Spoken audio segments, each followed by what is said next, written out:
Olá pessoal, que bom estarmos aqui de volta. Hoje eu estou mostrando para vocês uma cena. Nós estamos atravessando um parque que está em frente à nossa casa. A gente consegue, Amsterdã é incrível, toda a Holanda, né? Você consegue atravessar de um ponto ao outro da cidade por dentro dos parques. Não é uma ciclovia especificamente, as ciclovias são todas pintadinhas, bonitinhas. Isso é por dentro do parque. Nós estamos atravessando um dique. Onde nós moramos atualmente fica 3 metros abaixo do nível do mar. Quase toda a Holanda tem essa característica. Nós estamos indo comprar tintas numa loja de material de construção e passamos pelo parque. É muito bom, você não tem o estresse do trânsito, não tem que pegar não gasta dinheiro de metrô, nem de bonde, etc.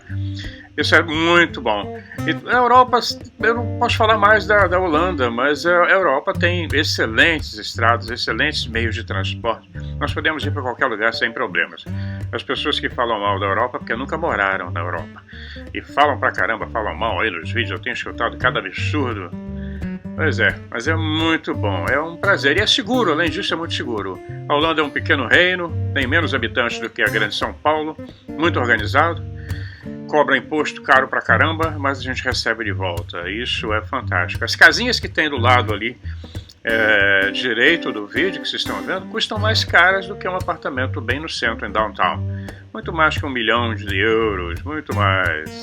Se você quiser alugar, tem que entrar numa fila de anos. Isso é um cantinho super especial. Você pode morar na roça, dentro da cidade.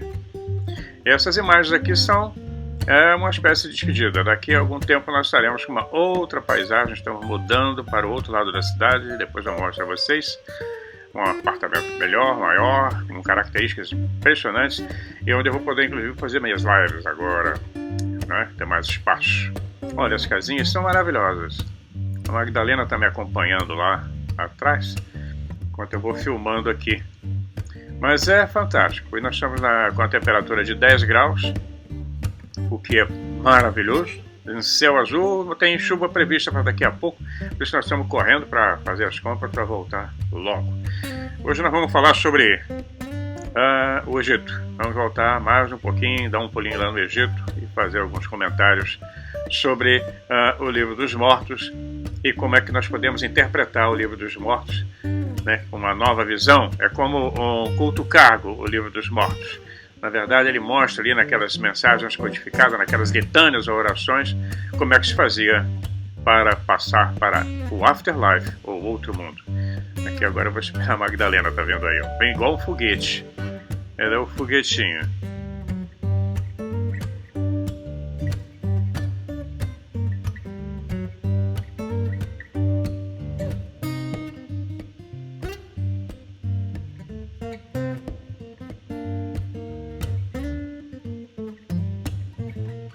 Oi!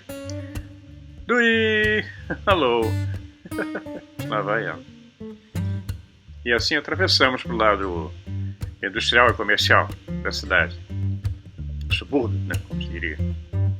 Até já! Essa é a visão da nossa nova varanda.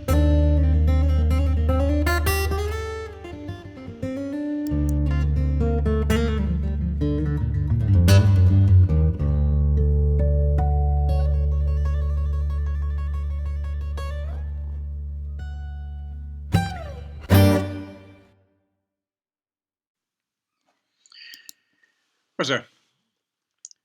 Bonito, né? Essa cidade é linda, esse país é muito bonito. Ele parece um jardim, um grande jardim. Mas depois eu conto mais novidades para vocês sobre onde nós vamos morar. Muito legal lá. Mas vamos voltar lá para o Egito. Aliás, foi por isso que eu não fiz o vídeo na quarta-feira, como eu costumo fazer, quarta ou quinta. Estava muito ocupado, estamos desmontando tudo, encaixotando, coisa que quem já fez mudança sabe como é que é. Eu já fiz entre países e continentes. Eu já tenho PhD nessa história. Com muita mudança na minha vida. Eu espero que essa seja a última. Bom, o Egito. Nós sempre tivemos uma preocupação apaixonada pelo céu, todos nós, né? Como as estrelas, né? E também uma preocupação em um Deus, né? Que provavelmente deve existir em algum lugar do espaço sideral. Ou uma deusa. Além de um impulso diferente, todo mundo tem esse impulso de retorno. Nós nos sentimos atraídos de volta para o lugar de onde viemos. Nós temos essa sensação. Nós não somos daqui. Eu já fiz vários vídeos falando sobre isso. Nós estamos aqui por conta de uma experiência ou de algumas experiências. Nós já vimos em vários vídeos, né, como interpretar as passagens da Bíblia. Eu sempre tenho comentado como é que tem vários livros sobre o assunto, eu fiz vários vídeos também. É bom lembrar que ele está chegando no canal, que são 202 vídeos agora. Dá uma passada por lá. São vídeos curtos, não são muito longos, para que a gente não se perca, né? Entenda. Às vezes as pessoas falam, Mateus, você tem que falar em tal assunto. Eu já falei lá atrás. Agora eu estou repetindo alguns assuntos, mas de uma forma bem mais expandida. Né? Nós já vimos isso. E nós vimos nessas interpretações de passagens, não só da Bíblia, como do Mahabharata, do Ramayana, né, dos Vedas, das passagens sumérias, né? Como é que os primeiros humanos se entenderam com a tecnologia moderna, até então moderna, que foi apresentada para eles, que eram bem atrasados. Os egípcios também não escapam disso. Eles também ficavam espantados com aquilo que os deuses traziam para eles, e as deusas. Vou repetir mais uma vez. Toda essa tecnologia dos deuses, seja de que civilização a gente focar, como na Indonésia, na China, na Suméria, no Egito, os maias, o povão não tinha acesso. Era só para uma elite, como continua até hoje a elite tendo direito a tudo, e pobre sempre se ferrando. Então eles descreviam aquilo com a linguagem que eles conheciam. Porque não pode se imaginar uma civilização como a Suméria, em que os deuses vieram do espaço, como diz o Jacará Sitchin, né? E eles falam desses deuses que vieram dos céus, das constelações, várias constelações, Órion principalmente, Sírios, em naves interplanetárias ou naves interdimensionais, e o povo de lá escrevendo em tabuleta de barro. Não fecha essa conta. Entenderam? Sempre existiu esse privilégio e vai continuar existindo. Já vai acontecer a viagem agora pelas estrelas, de conseguirem naves interdimensionais, ou que com anulação da gravidade, antigravitacionais, não vai ser para o povão. Como eles estão querendo fazer agora com o globalismo, acabar com as viagens turísticas mais baratas. Já fizeram a primeira tentativa com a pandemia. Pois é. Então vamos continuar aqui. Nós vamos ver que tem uns reflexos, né? Eles escreveram sobre o que eles viam, da maneira com que eles entendiam.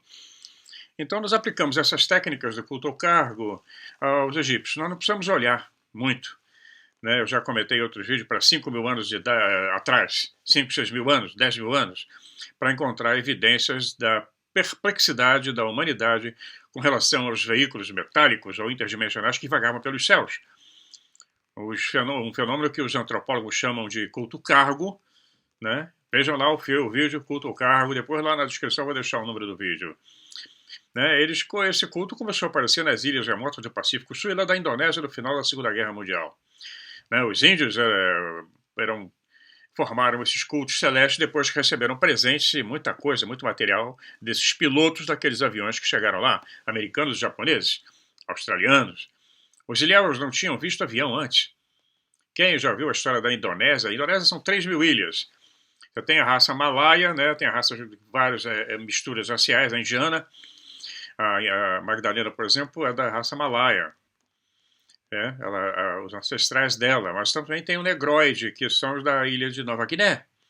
Lá eles são, até hoje, eles são extremamente atrasados. Tem regiões impressionantes, ainda inexploradas, como a Amazônia aí no Brasil. Então você imagine o choque e a alegria de ver aqueles homens voando naquelas pássaros de metal que faziam um barulho incrível, cheios de comida, outros produtos, Coca-Cola entre eles. Imagina a confusão quando acabou a guerra e os aviões desapareceram e as mercadorias pararam de cair do céu, que eles jogavam de paraquedas, e vai por aí. Mas começou bem antes, não foi só aí na Segunda Guerra Mundial, não. Eu pude ver depois que em 1871 foi um barão russo, Nikolai Miklóhov e McClay, eram exploradores russos, se tornaram os primeiros colonos brancos em Mandang, na ilha da Nova Guiné. Hoje uma metade da Nova Guiné pertence à Indonésia e a outra à Austrália. Quando eles chegaram em navios a vapor, né, a população nativa ficou impressionada. Falou, caramba, nós achamos que esses caras, os russos, os branquelos, né, eram os nossos ancestrais há muitos séculos mortos. E agora estão retornando como deuses. O barão impressionou o nativo com as invenções mágicas como dinamite, goma de mascar, lanternas, né? E depois que os russos partiram, os nativos rezaram para o seu retorno. Igualzinho hoje, todo mundo orando nas igrejas pelo retorno de Jesus, de Buda, de Maitreya, etc. Né? Então, os russos foram embora e os nativos continuaram rezando para o retorno deles, que foi construindo templos, etc, etc, etc. E por aí vai. Então, nós vamos ver lá no vídeo, né, sobre o culto cargo.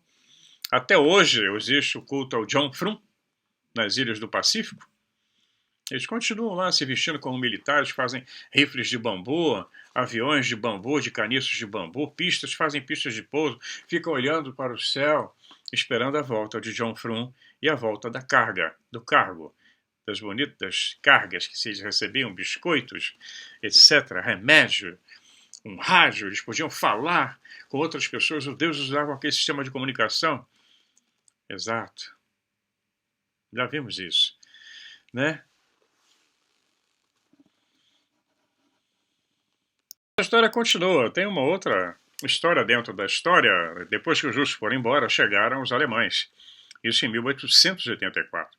Então, mais homens brancos desembarcaram. Os rostos sorridentes dos nativos não duraram muito, porque eles aprenderam rapidamente que esses estranhos não traziam carga, não traziam mercadorias. Os colonos alemães reuniram os nativos e os colocaram para trabalhar em suas plantações recém-formadas. Os índios acabariam se rebelando contra seus capatazes. Mas descobriram que não era páreo para uma outra invenção mágica dos deuses. O homem branco havia desenvolvido o rifle Winchester de carga rápida. Aquela carabina Winchester. Né? E por um período de décadas, o progresso entre os ilhéus nativos, todos eles negroides, e os missionários, né, que vieram também juntos com os brancos de vários países, começou a azedar as relações raciais nas remotas ilhas do Pacífico Sul. A maioria dos ilhéus nativos acreditava que o homem branco dentro de um vulcão em algum lugar da Austrália mantinha seus deuses como reféns. E essas crenças continuaram então até o início da Segunda Guerra Mundial, quando os japoneses chegaram e ocuparam a maior parte das ilhas do Pacífico. A Indonésia foi completamente ocupada, etc. Tem histórias e histórias e mais histórias. Filipinas, toda a Ásia, invadiram a China, etc. Já comentei em outros vídeos, né, sobre a mãe da Magdalena, o pai dela, meu sogro e minha sogra, que falam em campos de concentração. E vários outros amigos aqui, ainda vivos, que têm aqui ainda na Holanda. Muito bem, os japoneses eles ficaram muito felizes, porque eles conseguiram pegar o gancho e trataram bem os nativos, e colocaram, eles acreditavam, os nativos acreditavam então que os japoneses iriam resgatar os seus deuses e expulsar os homens brancos das ilhas, o homem branco das ilhas. Com isso eles ficaram felizes, né? Então, depois de receber armas, a população nativa estava pronta para atacar qualquer tropa estrangeira que não usasse o uniforme japonês. Seus inimigos agora usavam roupas camufladas, etc. Eram preferencialmente brancos. E agora imagine como eles devem ter ficado achado muito estranho quando essa é uma outra versão da história de John Frum, que ele fazia parte do Tuskegee, que era um setor da Força Aérea Americana, na época era a Força Aérea do Exército, só de pilotos negros. Os pilotos negros não eram permitidos eles entrar, eles não pilotavam aviões, eles não entravam em combate, nos navios eles serviam como taifeiros, serviam como cozinheiro, não entravam em combate, não subiam de posto, eram taifeiros. Se vocês não sabiam disso, fiquem sabendo. Os Estados Unidos, que preza tanto a democracia, etc., foi um canalha com relação ao racismo. Os negros na Segunda Guerra Mundial não pilotavam, não faziam nada. No final da guerra, com a falta de pilotos, eles criaram essa seção chamada de o Tuskegee, que eram pilotos incríveis, fantásticos, que lutaram no Pacífico. E uma das versões é que o John Frum foi um desses pilotos e ele aterrissou numa das ilhas, né? Esmagou algumas palmeiras e tal, tinha sido atingido pelos japoneses, parou e, com a fumaça saindo dos motores do avião, ele surgiu da cabine. Quando os nativos correram para o avião em chamas e olharam curiosos para Frum, viram que ele tirou um capacete, né, aquele capacete de couro, revelando traços africanos semelhantes aos dos indígenas locais. John Frum era um piloto de caça afro-americano. Essa é uma das versões, hein? Não sei se isso é verdade. A parte da discriminação racial é verdade. né? Agora que se liberaram documentos, há alguns anos atrás que foram liberados os documentos desse esquadrão Tuskegee. Há pouco tempo atrás ainda tinha um deles vivo. Mas foi uma grande revelação. Então eles viram que o John Frum como um herói, o seu avião como um símbolo de um vindo dos céus, com alguém igual a eles, que também vinha com um avião. Ele salvou na mochila, tinha chocolate, tinha uma série de artigos, etc, etc, distribuiu bombons e tal, e prometeu voltar. Ele foi resgatado, ele disse que um dia ia voltar, e nunca mais voltou, né? Então essa é uma das versões do John Frum. Veja o outro vídeo e depois compare. Então os nativos construíram rádios de bambu, completos com antenas de madeira, trepadeira para representar os cabos elétricos, né? Nos barracos eles repetiam as frases que eles ouviam dos americanos, depois chegaram, né? Tipo Roger, câmbio, etc. Foxtrot, over and out. Fizeram pistas de pousos e tal, parará, parará. Então nós vamos ver que se os nativos primitivos, né, do Pacífico tiveram problemas para entender como é que aqueles bombardeiros e caças da Segunda Guerra Mundial chegavam lá na década de 40, então como é que nós não podemos esperar que os humanos antigos não tivessem os mesmos problemas, as mesmas interpretações, né, que os nativos do Pacífico Sul tiveram, sem entender como aqueles aviões funcionavam, sem entender como é que aqueles caras falavam naquelas caixas mágicas que falavam com os deuses, e isso os levou a adorá-los. E isso está ligado à nossa antiga crença na magia e no desejo de relegar algo que não entendemos aos reinos sobrenaturais. A magia, quanto mais alta, mais se aproxima da tecnologia, ou vice-versa. Então, o culto ao céu, visto nos tempos modernos, torna mais fácil para que nós possamos entender como é que os antigos descreviam esses elementos, esses eventos, há milhares de anos atrás. Por isso é que os nativos, os sumérios, escreviam em tabuletas de barro do que eles viam. Os egípcios praticavam a mumificação copiando alguma coisa que eles não entenderam. Caíram na pegadinha que iam salvar o corpo mumificando. Pode ser, né? Hoje, como o que nós conhecemos como Livro dos Mortos Egípcios era chamado pelos antigos egípcios de Renu Nupert Enru. Esse aqui é um deles, são vários, né? Deixa eu ter aqui.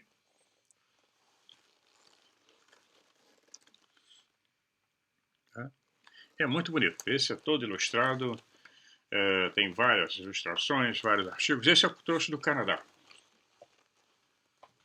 Mas, então ele é comumente traduzido como os capítulos do surgimento do dia.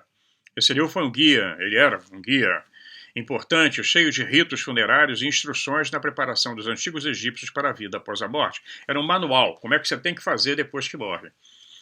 Mas isso ele foi disponibilizado em um período posterior da história, a pegadinha, né? Eles já não tinham conhecimento de como é que era essa transição para a outra vida. E os sacerdotes entenderam isso, né? O sacerdócio começou a vender esse manual de sobrevivência. As pessoas tinham que pagar uma grana ferrada no Egito, era muito caro, e você ficava preocupado que você tinha que comprar o seu livro da morte, né, carregado lá na mão para quando você morresse, tivesse com o manual de instruções que você ia ler para poder enfrentar as etapas, são várias etapas, né? E os sacerdotes encheram a burra d'água. Quem não sabe o que é a burra? A burra era uma caixa que existia na cabine do comandante dos antigos veleiros, onde ele guardava todo o dinheiro. Era ali. Quando fala que está com a burra cheia, estava cheio de dinheiro ali. Então os sacerdotes se fizeram, né? E as pessoas estavam dispostas a pagar pelo acesso à vida após a morte.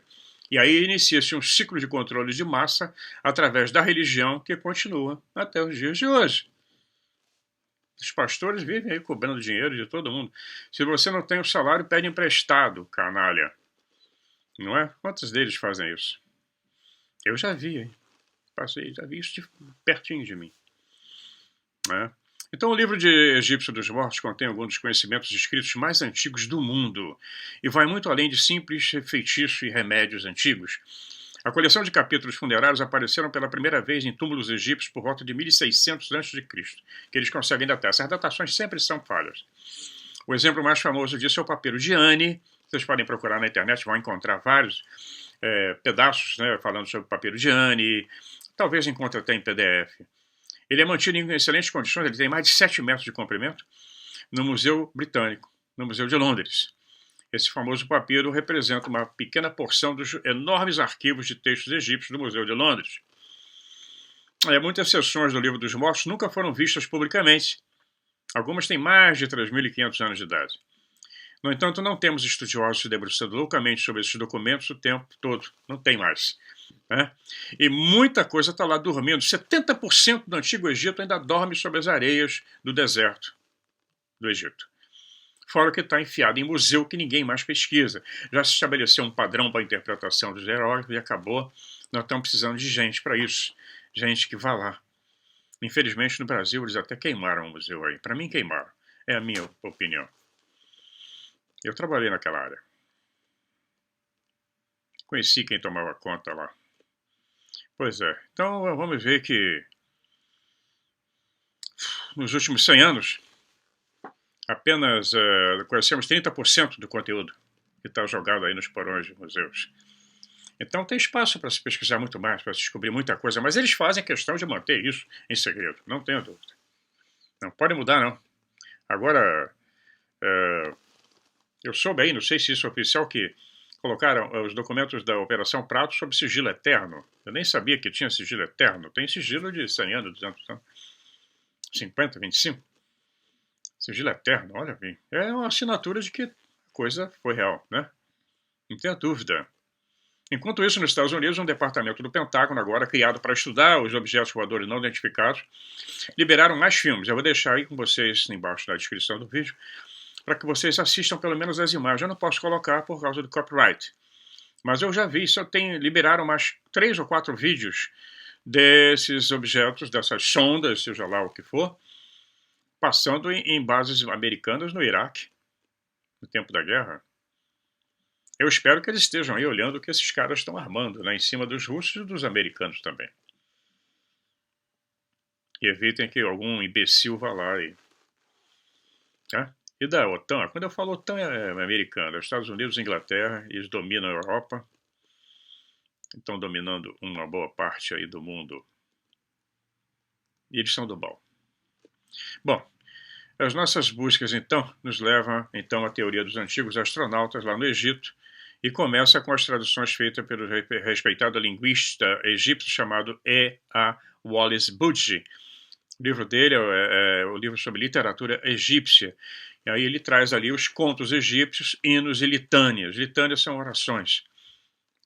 Então tem invocações, né? E o livro dos mortos e os escritos cuneiformes. Esse livro foi publicado em 1901. E nesse texto nós temos a descrição de várias naves espaciais. Né? Elas podem ser encontradas na escrita egípcia, está ali. Hoje, com a visão que nós temos, nós podemos interpretar esses textos, né, de uma maneira diferente.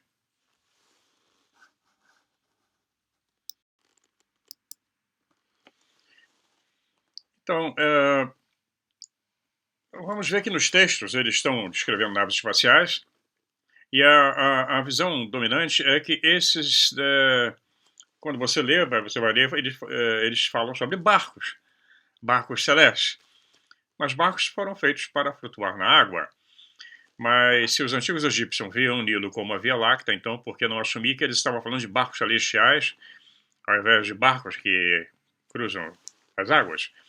Obviamente os egípcios tinham barcos para navegar, mas dada a extrema antiguidade e a importância da sua escrita, parece mais lógico que eles estejam descrevendo cenas envolvendo os antigos esquadrilhas de pelotões espaciais, possivelmente relatos mais antigos até do que aqueles que visitaram Rama, na Índia, e Ezequiel, contado no Velho Testamento.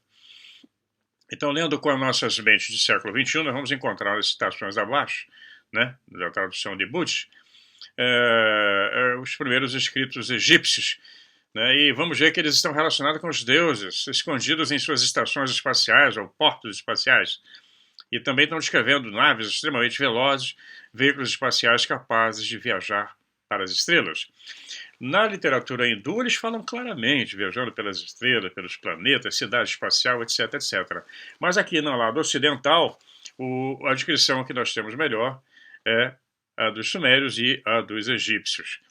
Uma dessas litânias diz o seguinte, abre aspas, que a alma de Osíris, Ani, o triunfante, Saia contigo para o céu, que ele saia no barco Motete, que ele chegue ao porto no barco Sequete, e que abra seu caminho entre as estrelas que nunca descansam nos céus.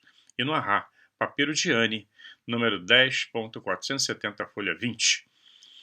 Outra, continuando. Tu passas pelo céu, e todos os rostos observam a ti e o teu curso. Pois tu fostes escondido do olhar deles. Tu te mostras ao amanhecer e ao entardecer. Dia a dia, o barco Sequete, onde está a tua majestade, sai com força. Teus raios brilham sobre todos os rostos. O número de teus raios vermelhos e amarelos não pode ser conhecido. Nem teus raios brilhantes podem ser contados. As terras dos deuses e as terras orientais de Punt devem ser vistas antes que aquilo que está oculto em ti possa ser medido. Sozinho e por ti mesmo, tu te manifestas. Quando tu passas a existir acima de Nu, quer dizer, o céu, repetindo, desculpem. Sozinho e por ti mesmo, tu te manifesta quando tu passas a existir acima de Nu, acima do céu. E no Arrá, Papiro de Anne, número 10.470, folha 20. Outro, continuando mais algum aqui. Os lugares ocultos te adoram. Os anciãos te fazem oferendas e criam para ti poderes protetores. Os seres divinos que habitam nos horizontes leste e oeste transportam-te, e aqueles que estão no barco Sequete transportam-te para todos os lados. E no Sol Poente, Papiro de Muthatep, número 10.010, folha 5.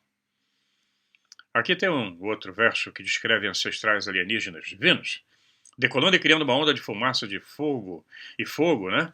Uma cena semelhante ao lançamento de um foguete lá da NASA, não do Elon Musk. Elon Musk, pum, explodiu. Não vai dar certo. Não vai a lugar nenhum com esse tipo de foguete. Quando se chegar à Lua, tá ótimo. Eu sou o remo preparado para remar, no qual Ra transportou o barco contendo os ancestrais divinos e ergueu as emanações úmidas de Osíris do Lago de Fogo. E ele não foi queimado. Esse é Papiro de Nu também, folha 12. Há um verso surpreendente sobre o deus Osíris morando no que parece ser uma câmara científica para fins de clonagem. Nosso conhecimento sobre células-tronco e clonagem de DNA chegou a um ponto que nós hoje podemos ler o versículo que eu vou falar com vocês e ter uma compreensão totalmente nova. Se essa hipótese é ou não muito distante para acreditar, ainda não tira a qualidade impressionante e incomparável da poesia. Ele diz o seguinte: sentei-me na câmara de nascimento de Osíris, nasci com ele e renovo minha juventude junto com ele. Eu ocupo o ofício de sacerdote nas regiões superiores e escrevo ali as coisas que fortalecem o coração. Eu inspiro o vento do leste em sua cabeça e assim me agarro às brisas do oeste. Eu ando ao redor do céu em seus 4 cantos, derrotando o crocodilo. Papiro de Nu, folha 5. Aqui está uma das descrições mais profundas e misteriosas de visitas alienígenas já escritas, extraídas da literatura egípcia no livro de Wood. Visualmente e mentalmente estimulante, né? Ele vai fazer alusão à clonagem e oferece uma compreensão dos lapsos de tempo que ocorrem durante as longas viagens celestes. Muito legal isso. Ele fala o seguinte: eu sou aquele que surge avançando e cujo nome é desconhecido. Eu sou o ontem, evidente de milhões de anos é o meu nome. Eu passo pelos caminhos dos divinos juízes celestiais. Eu sou o Senhor da eternidade. Decreto e julgo como o Deus que opera. Eu sou o Senhor da coroa de Uretet. Eu sou aquele que habita o Tchat. E no ovo do Tchat, e no ovo é-me dado viver. Viver com eles. Eu sou aquele que habita o Tchat, e quando ele se fecha, eu existo pela força dele. Eu saio e brilho, e eu entro e ganho a vida. Estou no Tchat, meu assento está no meu trono, e eu me sento na morada do esplendor. Diante dele eu sou Horus, e eu atravesso milhões de anos. Abro a porta do céu e governo no meu trono e abro o caminho para os nascimentos que acontecem nesse dia.